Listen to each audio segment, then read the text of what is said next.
This is Coach Bill Hart. If you're going to be in, be all in.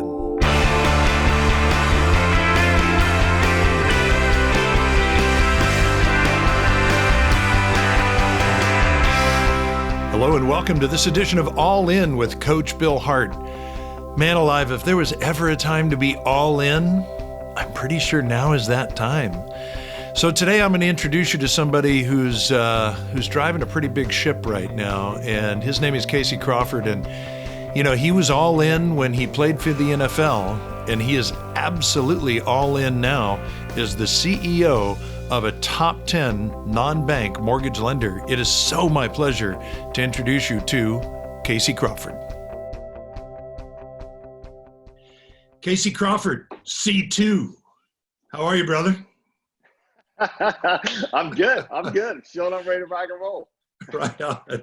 Well, I love that, man. And that's the reason that we're talking. Look, this podcast, the whole idea behind this came from me signing books. When I was signing White Collar Warrior, I found myself saying, if you're going to be in, be all in, because that was the common thread, right, that I saw with the Navy SEALs and the Army Rangers that I was interviewing. We were just talking about that before. Yes. And dude, those guys are all in, right? And so then I started looking for that in business. Well, yeah. And I began to see that the executives and the top producers that I coach, they're all in. And so then you came to mind, and I'll tell you why. Because you know, I've done this for a long time, right? 17 years, and I've coached a lot of people in the industry, a lot of senior executives, a lot of top producers. And it's actually kind of rare these days when I hear somebody tell me about what their CEO is doing or what they said or how they're communicating. But I coach enough of your top people now to know that's not rare with you. Like almost every call, it's CASEY said, CASEY did. There was a call with CASEY where we, and I just thought, oh my goodness, this guy is showing up very differently than other counterparts in the industry. And so anyway, that's why I wanted to reach out to you. And I want to get right to the heart of it, CASEY, but I also know not everybody knows your story. And I just want to make sure, like let's just briefly go through that, because yours is such a logical progression to this seat. Let's see. 3 years in the NFL as a tight end, played in a Super Bowl. I don't know. I think I should co-found and be the CEO of a mortgage company. What? Yeah, right. No, I know, man. It's people will often ask me, how'd you go from football to finance, right? That's usually the question. In some way, shape, or form, football to finance. And, you know, I think, Bill, you'll appreciate maybe some of the background of the story, and it's what brings us here today. If I've given anything to our folks that has been of value, it's because someone else has poured it into me. Yeah. I can promise you these weren't like new revelations of mine, but I've been really blessed in my life to have some phenomenal coaches. You know, I know you're in the coaching business. We all believe in coaching. I believe it. I've been the recipient of great leadership and coaching my whole life. And largely that was through sports, but it started with my mom and dad. And I mean, I had a great just mom and dad who just continue to pour into me today, even. So I mean, cool. They're unbelievable. I think, you know, they're the kind of advocates I want to be for my kids. You know, I don't know that my kids they don't always nod and high five me over all the little pearls of wisdom I think I'm imparting to them. But I don't know that I get that from my dad either. Yeah. I'm hoping. That comes later. I've heard that. A 14-year-old, she's a great kid. But my dad, you know, so I grew up. I played football and baseball, and that was really a lot of defining elements of my formation. And I remember my father always telling me, you know, as I was growing up, he said, "Case, you know, at some point, you know, you're whether it's into high school or into college, or you know, even if you get the privilege of playing professionally." At a relatively early part in your life, football will end. Playing the game will end. Yeah. But the lessons you learn from the game will carry with you your whole life. Wow. And man, has that been true and powerful. And I think, you know, if we're doing things of value today, it's really from some of those good lessons I've learned through athletics and getting to compete at the highest level. Because if you compete at anything in the highest level, I think this is really important to talking about free markets and why I really believe in free markets. And I believe in a competitive environment in a capitalist society, because I think it helps bring about the best. It helps bring about the best products for consumers. And, you know, in getting to experience competition at the highest level. So I got to be a part of, I didn't do much to help in this great endeavor, but I got to be a part of, a world championship team. Yeah, and man. when you talk about the number of kids that play in high school and the number of kids that from high school go to college, and then from college, there's only so many guys that go to the NFL. And in the NFL, I backed up 2 all-pro guys, Wesley Walls and Ken Dilger. And you think about these guys that play 13, 14 years, and they're the best in the world at what they do. Like quantifiably, definitively, the best in the world at what they do. Everybody in the world gets to watch them on a video camera every Sunday and decide, are you good enough? And I can kind of empirically judge you against all your peers and anyone behind you and things. So it's this really interesting environment that helps define, helps you understand what it takes to succeed in the most competitive environments in the world. Yeah. And part of it is being all in. Oh, yeah. There is no one in the NFL that can so athletically separate themselves from their peers that they can compete at a high level without being all in. Totally. You watch it over and over again. Some of the greatest athletes in college, they draft them in the first couple picks of the draft. And if that individual has an area of their life that's out of kilter, out of balance, it immediately shows up. Totally. They are not able to compete at that level because they're not all in. And, so I think I took a lot of those lessons from football. And, I played a few years in the NFL. I was no big deal. I had a whole bunch of injuries in college and, barely kind of made it to the NFL. But realized pretty early on that I wanted to have a life of impact. Man, I get this one life to live, right? You get this one life to live. And for whatever it's worth, man, I want to invest it well. Nice. And I want to impact others and influence others and really give them a positive impact on their life. And I realized in the NFL, man, I was a background entertainer. Right. I wasn't Beyonce. I wasn't even the backup dancer Beyonce. I was like the guy holding the light on the backup dancer for Beyonce. I was in the entertainment business, but I wasn't very entertaining. I get it. And also run cash. And I just thought, man, I think that God has more for me in this life, and that there's a more impactful way I can invest my life than kind of being this dramatic kind of backup dancer. And so I began to kind of look around me, and I've always been inclined towards business. My first business, I was in 3rd grade, and I sold paper fans. You ever take paper mache and fold the fans up and staple them? Sure. So what I didn't know is that my mom had seeded my sales all the way down the street to give people $1 to buy these. So I thought I was the greatest salesman on the planet. That's good. Amazing. That's good. And man. And so I'd always had this inclination towards business. And while I was playing in the NFL, this is 02, 03, 04. And so, real estate is just doing this, right? Everything is up and to the right. Everything. Oh, yeah. And so I started investing in real estate, started a little mortgage JV. I actually had a hard money company, was doing some investments. And then the crisis happened. Yeah. The financial crisis happened. So everything was kind of going along pretty well. Again, I thought I was brighter than I was. I thought I was, real estate thing is easy. The NFL was hard. That's a tough way to make a living, getting chased by the baddest guys on the planet. Absolutely, man. Let's go push paper and make some money in real estate. That's totally easy.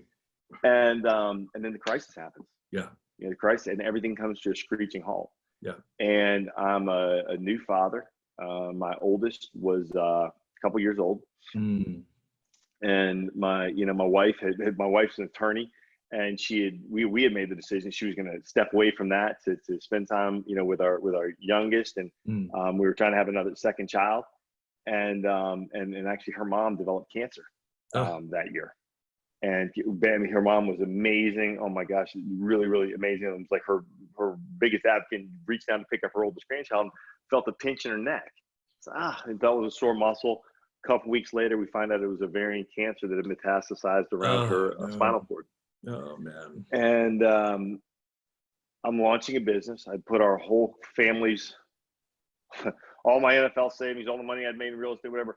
I sign it on a personal guarantee and go get a warehouse line, line of credit with Texas Capital Bank in 07, which is super hard to do. Wow. It's been about a year getting the company approved. And in September, actually, September of 2008, I plant the flag, Bill. Plant the flag. I don't know if you remember the movie The Jerk, that old Steve Martin movie. It's my phone book. It's my favorite comedy of all time. So I totally remember. I'm somebody. I'm in the phone book. I'm in the phone book. And it was like the same experience. And then the serial killer opens the phone book. And exactly. That was we planted the flag like, we're in the mortgage business. Nice. We are in the September 2008. We're in the mortgage business. Oh my Flag goodness. and October 2008, right, Oh is when our nation just absolutely smashed into the brick wall. yeah. Yeah. And Wow. every projection we had goes away. My wife stopped working. She's looking at me. All the properties we'd had, the finance had to foreclose. I had to take back and foreclose on some folks that hadn't made payments on things, on investment loans. This mortgage thing had stopped dead cold. Oh yeah. My mother-in-law, we found out she's terminal. The day we found out she's terminal, my father-in-law tells me, "Hey, I also have cancer. Don't tell the girls, my wife and her little sister." Goodness, man.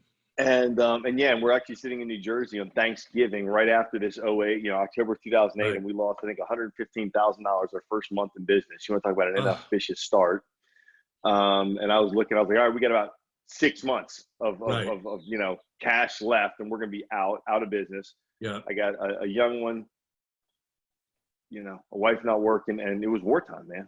It was wartime. Like, whether you wanted or not, you woke up and you were in the middle of a fight. You didn't ask for it. I didn't seek that kind of adversity, but you wake up in it. And man, then I think it's those lessons you start pulling back from your past. Man, hey, how have I dealt with adversity before? How have some of the best coaches in athletics or in other areas, man, how they help us succeed in the middle of a lot of adversity? Right. Yeah. And I think a lot of those same lessons are the ones that we're trying to apply today. Folks woke up in the middle of a fight they didn't ask for. None of us wanted this pandemic. None of us said, oh man, Lord, I really would like to, wake up and work from my house for 6 months and not be able to see my friends and family or different things. Nobody wanted to get sick. No one wanted to see their stock portfolio sucked down. Nobody wanted these things, but we can find ourselves here whether we want to be or not. Yep. So now it's, man, how do we approach it? How do we deal with it? So so our story, was starting in that '08 was kind of forwards in the middle of a fight. Interesting. I think it really clarifies who you are and what you want to be about. 100%. You have to be very clear on who you are and what you're about in the middle of a crisis. And I think that really helped us. Here's the word that comes to mind as you described that, Casey. And if I know you're a t-shirt guy, so if you need some, right, if you need some new t-shirts, they won't say movement on them unless you negotiate a deal with them. But Forged, are you familiar with Forged? Yeah. So Forged is a company in San Diego started by 2 Navy SEALs, and it comes from their ethos, right? That we are forged in the crucible of adversity, right? What they go through with buds and what they do on deployments, and so that's that you're like forging is the banging of hot metal, right, to shape it, and the Bible tells us iron sharpens iron, right? And so that's the word that comes to mind when I think about what you just described. Is you didn't just parachute in a world of rainbows and unicorns and glazed donuts like, oh, this is nice, right? It got bad quick, because when you launched, as I recall, is when the implodometer was running, right? Do you remember that website where it's like, and another one's going out of business, and another one's going out of business, right? Taken out, right? Yeah. Right. Okay, so let's come to present day. So here we are, and there's enough ways to learn about what's happening with the pandemic. So whoever's listening to this, if you're in the mortgage business or real estate or some other industry, here's what's happening in the mortgage industry. Everything that we knew is at least in question, and in some ways being modified. Or I told somebody the other day, I told one of your guys actually in a coaching session, I said, dude, this isn't sandpaper to rough edges. This is a hammer and chisel coming to the mortgage industry right now, right? Yeah, so that's right. We've got liquidity issues, margin calls, buybacks, products that are going away or being recreated, overlays, forbearance, issues and definition and confusion around that. And so in the middle of all of that, I ran this post a week or so ago. I guess it was last week. A week seems like a month, doesn't it? Like it really does. A week is a month. A day is a week. And days a week, weeks a month. I think it was last week. And it just said binge or build. And it had a picture of a guy sitting on his couch watching Netflix. And then it was another one standing in front of a whiteboard with, ideas and tools and concepts all over it. And while I wasn't being literal about that, because I had some people saying, I do a little of both. I think it's okay. It's like, no, no, no, no, no. I agree. Like no Netflix. No, Yeah. Tony and I are all about it. I get that. We gotta have that R&R time. But what I mean is the mindset, right? If your mindset is to consume right now, you're gonna get hurt one way or another. It's just you're gonna be victimized by this. If your mindset is to build, right? Like one of the things, the only shoe I have handy here is a house shoe. So this is what happens when you work out of the house. I don't know if you've seen me talk about this or not, right? But it's like, this as an athlete, there's 3 footings, right? So being caught flat-footed, not good, bad thing. On your heels, even worse. Now I'm backing up, right? But on the balls of your feet, right? You're in an athletic position. You're ready to move forward. You know, how many times were you in that position where you were on the balls of your feet, in your cleats, like you are just ready to go get it, right? To go make it happen. That's the position that I know we need to be in right now. And so what I'm curious for you is, first of all, do you agree with that idea of bend your build? Do you follow what I'm saying there? I absolutely follow what you're saying. And here's the thing, I think the gift of adversity, right? It actually helps expose our natural inclinations anyway. Totally. Because I think there's this thing that happens, right, where people think, oh man, there's adversity. Now I need to think about binging or building. I think, no. What this is going to do is expose what you've been always what you already had. Well, what you already been doing. Like, and I think, man, whether you're talking about the mortgage industry or selling ice cream, if you don't wake up in a build mentality, if you don't wake up like you're in a competitive environment, a competitive situation, you're losing. You are going to lose. Like in the market's not going to reward you. You're not going to bring enough value to your customers, your team, whomever it is, right? And so I think that's why the Navy SEALs give us so many great lessons, is because, man, they've spent so much time in explicit adversity, life-threatening adversity, and they know they've honed those lessons so well. And then, man, so many great teachers have come about in the last decade, I think, from the Navy SEALs to kind of bring those great lessons back to us. But the bottom line is, man, I think sometimes we're under this illusion because we can kind of coast in America, maybe in some ways of you can just do enough. You know, you can be a little bit lazy. You can be a little bit lackadaisical.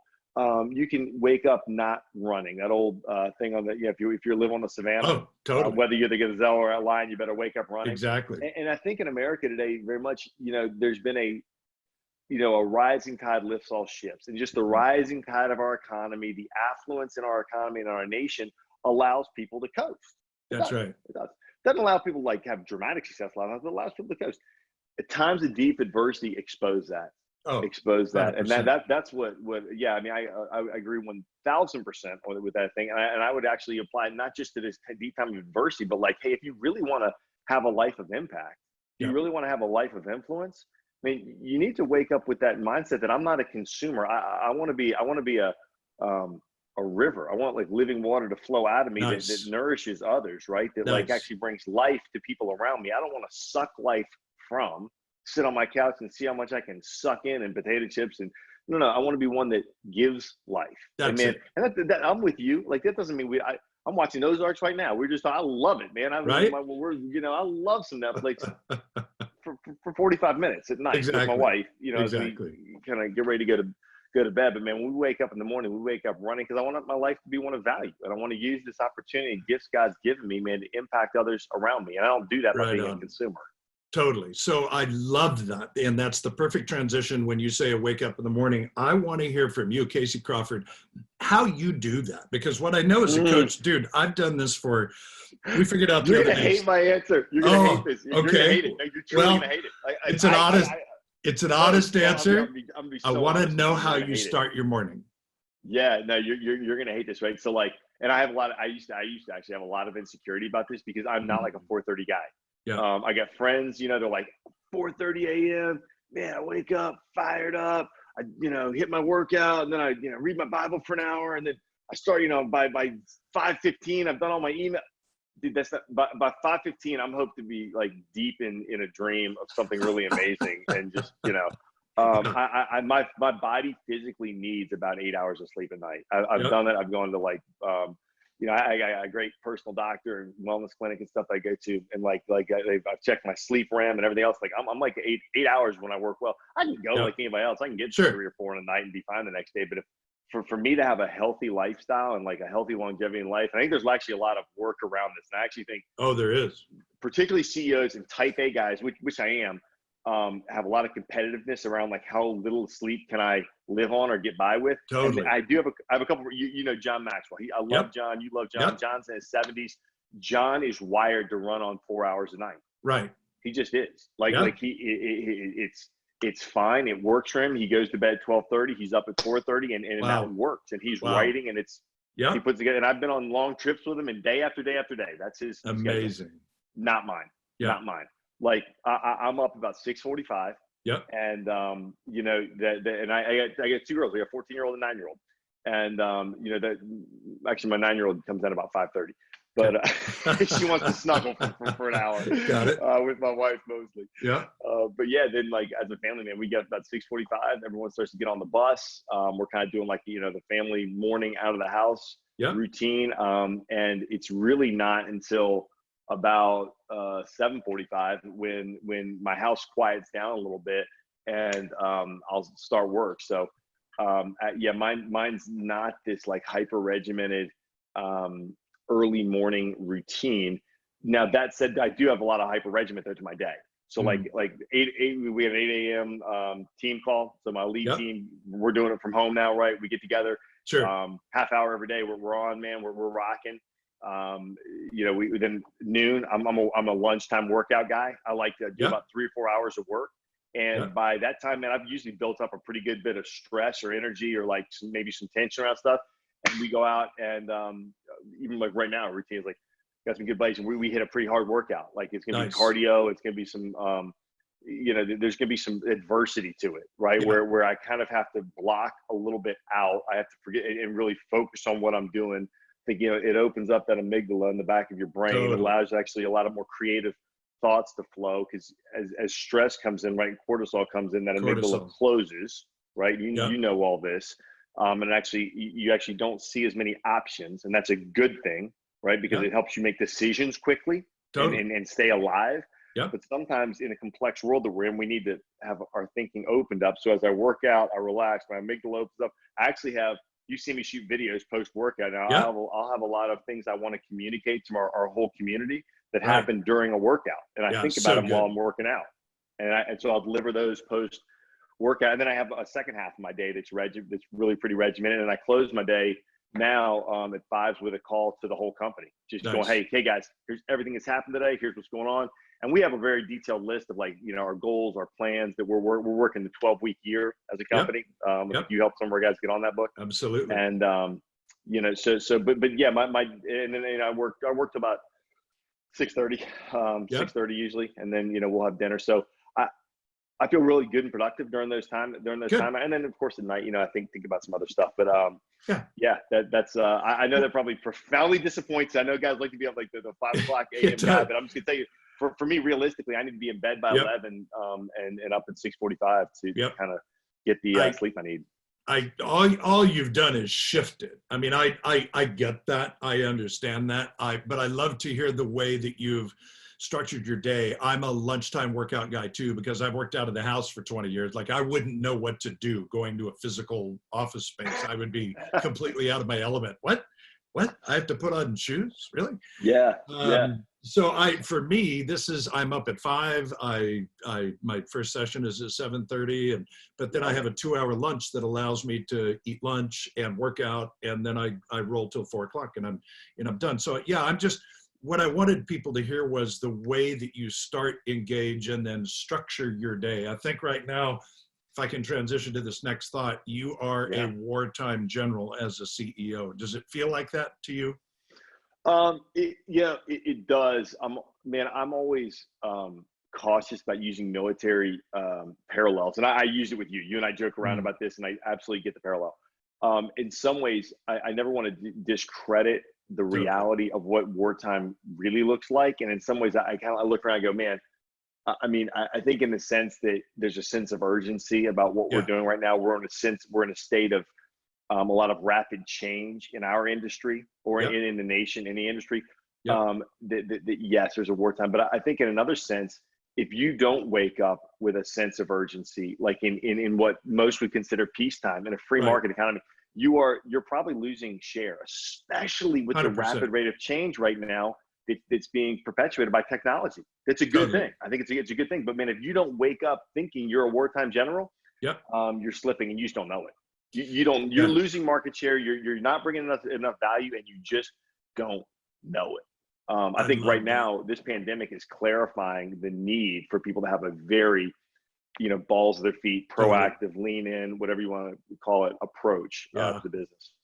It's funny, man. I'm seeing clients that I haven't coached in a while coming back like, "Hey, coach, are you taking anybody new on? Because I think it's time to re-engage." And I do think that mentality is real. Plus, part of that is we're seeing on the news. I mean, if you've watched that Army Corps of Engineers general on the news talking about how they're setting up tents in Central Park and they're converting hotels, and it's like, and we're bringing in electricity and water, and it's like, holy crap. And all the things that used to slow us down are being pushed to the side. Even the president's ability to just tell a company that we need you to manufacture this stuff, right? That's some kind of emergency act that wouldn't normally be called.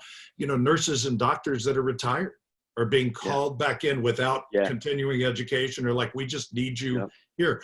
And I think that there is something we can do with that. And look, dude, I never served in the military, and I'm like you, I am hypersensitive to never, ever crossing that line that sort of says, I understand, like, I have no clue.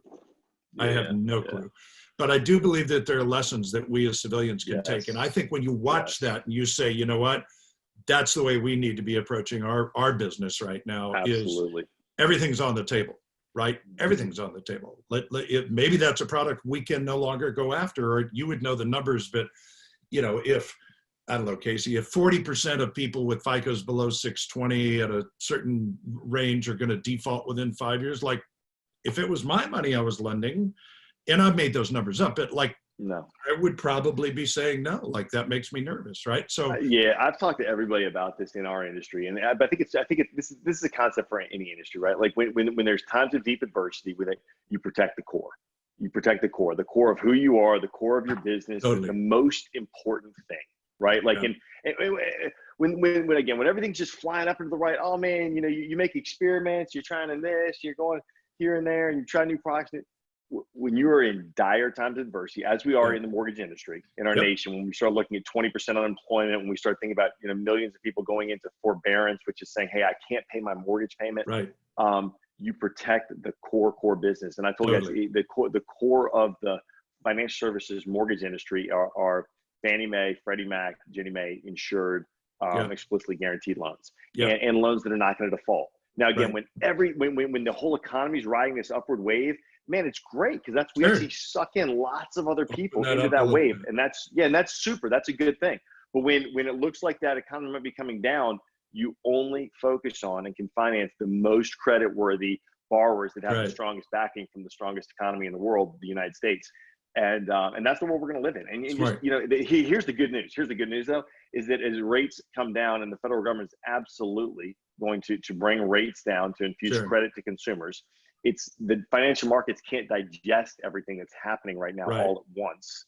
And there are forbearance issues that we do need to get worked out. The CARES Act, I think, was there's a great business lesson there. Our federal government moved proactively and quickly, which is fantastic. And I actually think they did so knowing they had not worked out all the details. Sure. And sometimes in times of crisis, you need to do that. You don't work out all the details. Ready, fire. A good plan, executed violently today is better than a great plan tomorrow, right? I mean, it's pattern, I think. Yeah. And they did that to an extent. And they said, hey, market, you're going to need to work out some of these details. We're moving. Yep. You're going to need to move with us and work out these details in the back end. So they're letting us do that right now. Yep. And as this forbearance and as these issues are worked out in the marketplace, rates are going to come down. If rates at 3 1/8, 95% of Americans can and should benefit from a refinance. Totally. Okay. Totally. There's plenty of loans to go after out there. Okay. Plenty of loans for folks that are in our business, but you got to focus on the core and the right loans. Yep. So when you describe the core, here's what comes to mind. I wonder if you remember this. I don't know, man, 20 years ago. When did that ill-fated mission up Everest happen? You remember they wrote a book about it called Into Thin Yep. Air, Yep. and I remember one of the Too late. climbers, yeah, one of the climbers was a physician from Texas, and he's on the news, and dude, the end of his nose is black because it fell off, and Yep. he's lost his fingertips and everything. Hypothermia says we Yes. don't have enough blood flow for your fingertips Yep. and nose, but we're going to keep your lungs and heart and brain working. That's right. That's where we are right now as an industry Yep. in terms of product and offering and who we can help, right? It's Yep. it's hypothermia. So It absolutely is. That's a great analogy too, and it's an important one to think about. When you're in survival mode, which is when your body does that, you focus on making Totally. sure your vital organs have blood flow That's and are it. warm, right? Like that's it. And you can live without the tip of your nose. You can live. That's right. You might not like it. Might be a little Exactly. uncomfortable, right? But you're going to be okay. And if you don't focus on that, if you try to take care of everything the whole time, Yeah, your vital organs shut down. that's right. And you lose it all.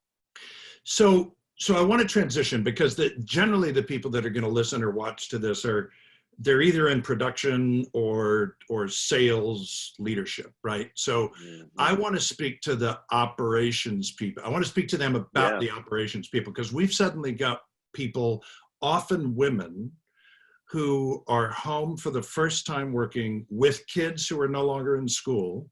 They've got a laptop set up on the kitchen table or an ironing board because there's no home office. And they're trying to function at home with whatever's happening with their spouse and however they're impacted and everything else that's happening. And I just wonder if you have any thoughts for our leaders. So in your world, you've got your regional managers who I know you've told them all, like, you all own you kind of run your own companies, right? Because they got, They run multi-billion dollar to $4 billion is bigger than top 100 companies. So anyway, those people are communicating to what you in your world call market leaders, right? And your market leaders are probably like closer to an area manager and sure, yeah. Market leaders are going to run 10 to $50 million a month in production, maybe. Some we have a couple guys bigger, but yeah, that's about right. So when you're talking to them, Casey, I'm just wondering, like, what words of wisdom would you have for them to be sharing with those support people who are in a very strange, we're going to be probably a bit more resilient on the sales side because we've kind of learned to eat rejection, right? But not so much on the operations side. What do you tell those people? How do you help them to stay connected to those people that are just like fish out of water right now? Yeah. So we in the last 2 weeks, like so many other folks, we got to move 3,000 team members from a big centralized office, and culture is huge for us. I'm a team guy myself. Like, we're face-to-face people. Again, part of the workout thing, I'll work out with 50, 60 team members, at the gym every day. We eat together. We have a big dining hall. So we're a very communal, community-oriented group, and we do a lot face-to-face, and we have low cubes all over and you'll see them. You can see one side of our office to the other. Nice. I mean, it's nice. Yeah, we have big screens everywhere of like, how are we doing? We look at our metrics all the time. Talking about the eye in the sky doesn't lie. There's a bunch of old goofy football references. So it was a big shift for us. It was a big shift. Yeah. And when folks went home, we really worried about them losing that sense of community, because it's so important to who we are and the culture that we want to extend, as an operations team, as we support our sales folks. Because we kind of look about an inverted pyramid of leadership where sales sit at the top, right below them are operations. Then it's the corporate functions, the lead team, and I'm all the way down here at the bottom. So as you move up in leadership, you move down in our organization chart. It just means you support more people. You're responsible for their success. So, our operations team knows they're responsible for the success of our sales teams. So we go, man, how are we going to do this and keep them motivated? And that's where, man, I think, you got to look at adversity as opportunity, right? When in every situation of adversity, it usually breeds innovation and creates opportunity. And we're on a Zoom call right now. I didn't used to have a daily call with all of our community leaders and all of our regionals across the United States. Yeah. The first week in isolation, in our homes, right? We just went, man, I want to try to stay connected with the leaders. We're going to do it every day. We're just going to do a 15-minute call, 5 to 5:15. And I was real nervous the first one, right? Like, kids, you be quiet. We have a business call. I'm up in my room. No, you guys have to not appear. Like everybody's to think. it's all the same. I'm still in my office and everything's, the Right. same. And Right. then you start realizing, I got 3,000 team. We're all home with our kids. They're going to Totally. school, and so let's accept reality here. Totally. And as those calls went on over the course of a week or two, first of all, I fell in love with them. I started to see every one of my team members every day. Folks I hadn't seen in a year, and I'm looking at their face on Zoom, and I hadn't seen, and I get to communicate what's on my heart, what's going on in the marketplace, how our community's responding to it. And man, they're high-fiving. And then, my 9-year-old comes bombing through on this Skippy thing a couple times. And you kind of realize, wait, it's okay. It's okay to acknowledge the reality that we're all working home with our kids. Totally. Our kids and our family are not something we need to be ashamed of or embarrassed by or anything else. They're home with us, and it's okay. They can come through. So Mom, you got 2 kids there. One of them's crying. It's okay. It's okay. Nice. It's reality, right? It's okay. You don't have to act like you're in a corporate office, because you're not. And you don't, we're going to redefine the rules a little bit. And we're going to take the opportunity to have more communication than we've ever had, because we're going to do it digitally. And whereas I wouldn't have taken the time, if somebody's in the office in Phoenix, go, get in front of your computer and look at me on a screen. Because we were separated, we did. And I think, Bill, this is something, this is going to be a game changer for us. I don't know that I don't think I'll ever go away from this. I think this is something, it's so impactful. Look at every one of my team members every day. Because we have about 500 locations around the U.S., and I don't get to see a lot of them. Oh, yeah. But man, if they want to log in any day now and kind of hear what's happened for that day, we're doing it. And it's been a huge gift to us. I think it's actually bringing our community closer in many ways than we ever have before. We had our biggest month ever last month. We had more productivity out of our operations team members as they moved from working in an office to working from their homes than we ever had. And it teaches you what you can do, right? Totally. So I think redefining reality is really important, and saying, hey, we're okay with kids run through or whatever, and then upping communication is absolutely critical. And so we're being super intentional about using all the great gifts of technology with Zoom and everything else. And I actually believe we're having better communication and a closer knit, closer, more aligned community today than we did a month ago in the middle of the crisis, before the crisis. Yeah, well done, man. So I told you before we started recording that I was watching this recording with Henry Cloud, Dr. Henry Cloud, the author of Boundaries and a number of other great books. Fierce Conversations. Yeah, right. That's awesome. He said 3 things to focus on right now in leadership, and you've already touched on all of them, but one is communication. And he said, with your communication, empathy. And you just described that in terms of your kids are around. It's okay. You don't have to put on a false front. We get that. Yeah. He said creativity. And, we see virtual happy hours and stuff, right? Yeah. And, oh, yeah. There's a woman with a company that said, we're doing thematic stuff. I mean, you guys do this all the time, but she said, one day we'll tell everybody, wear your company gear, right? No. Yeah. Your people wear your company gear all the time, so that's easy to. We make great company gear. You do make great gear, no doubt. I just got a T-shirt the other day, so I can speak to that firsthand. Load you up, right? He said community that, and it's what you're doing with your Zoom calls, and I think everybody's doing this. But we have, as human creatures, we have a need to belong. Yeah. And the more that we're isolated and can just stay home and watch the news and go to the refrigerator, dude, that is a recipe for disaster. So the more that we can hang on to that 100%. Community is huge. And like you said, would you agree? Would you add accountability in that too? 100%. For me, that's one of the things, you mentioned binge versus build. And look, the great thing about team is accountability also. Absolutely. Yes, community, and with the community is accountability. When we say, hey, we're getting on a call at 5, you're going to be there. You got to show up and you got to listen and weigh in. And so I need it in my life. I know that's why I do group workouts. I mean, I'm always impressed with guys that work out by themselves at the house. Yep. I think it's amazing. I know that my personal level of discipline is not where I want it to be to push myself like that. I need the accountability of a community. Yep. And it makes me better, especially when I'm in community with people that are pulling me in the direction I want to go. Now, when doing a workout with, for my wife, working out with me is not particularly challenging. But when she works out with a couple of her girls that are, world-class CrossFit athletes, oh man, everything gets kicked up a notch. I think it's all for business, for life, for faith. A community is encouraging and it's also accountable. Enormous. Yeah, it's why, by the way, I think we're going to start seeing the same thing with churches. And thank you, by the way, for inviting me the last couple of weeks to watch Elevation do their thing. Holy cow, people, if you need to get inspired, come on, go follow Casey on Facebook. You'll see a link to it. But Casey, I'm not kidding you. I mean, I love my home church out here, but that group, they rock their worship. And Yes. Furtick, I've never heard him before. I've heard of him. I've never heard him preach or his Next wife. Sunday, Like, Easter. oh my Check him out. goodness. He's I'm one of the in. greatest communicators of this generation. He I'm in. really is.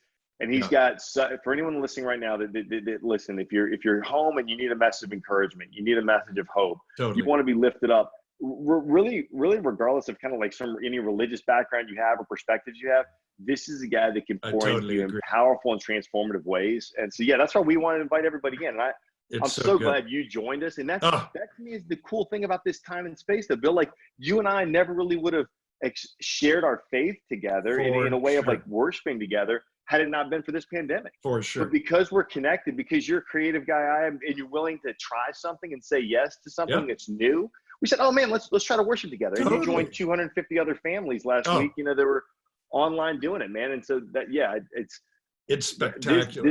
Yeah, man. And I think there's just a lot of that that's going on. So number one was connection. Number two was focus, right? And we've got to focus on current reality. Daniel Harkavy, the founder of Building Champions, says you got to have bifocal vision as a leader, so that you're looking at current reality, but you're also looking out into the future, right? And what we're hearing right now is not a time to be talking about 10-year goals. Like right now, like you said, with the 12-week year, it's where are we? 30 days, 60 days, 90 days. Like that's our you as a leader, of course, you will know this is where we hope to be. But what I'm communicating to my team is we got 5-day goals. We're doing 5-day goals. We're nice. not even doing 12 weeks. I love that. To your point, like a day is a week is a month. And there's so much change right now. So good. We had our Monday morning call this morning. I said, all right, guys, what are we getting done by Friday? Nice. What is done by Friday that's going to substantially impact the lives of our sales force in a positive way, right? That's going to help them do their job. Like, and we're going to get done by Friday. And like that's a work, because a week's a month.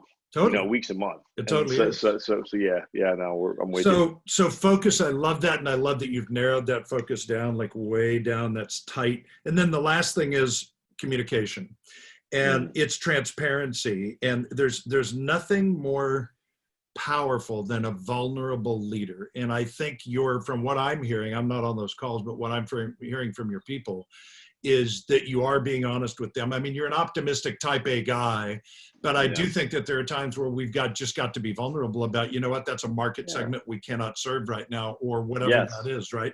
Yeah. I think clarity and frequency is the last thing that Henry Cloud talks about, and you're doing it. You started doing it every day. So I love that you already are doing these things, Casey. And dude, I have loved being able to hang out with you here. In what part of the house are you in, by the way? Whose room is Bill, hey, this is in case you want them vulnerable, in case you're worried about being a bad planner for you know, whatever things.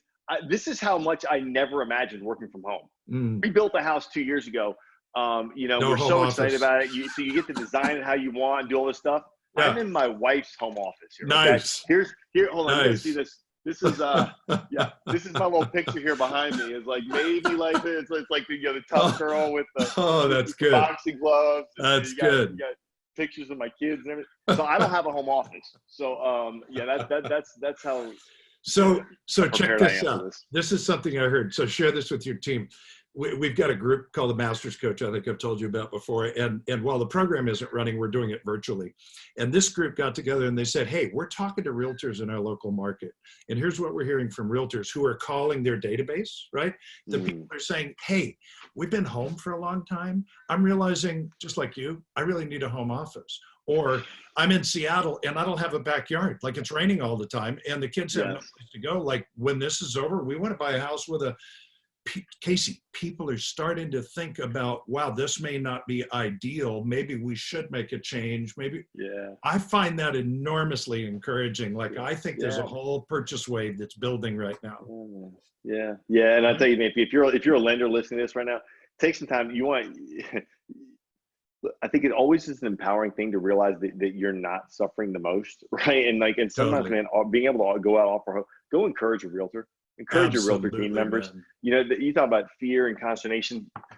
We have an element to our business they don't have, of refinances, right? Right. So we can go after as purchases. We have a whole separate lane. And they typically work like this, right?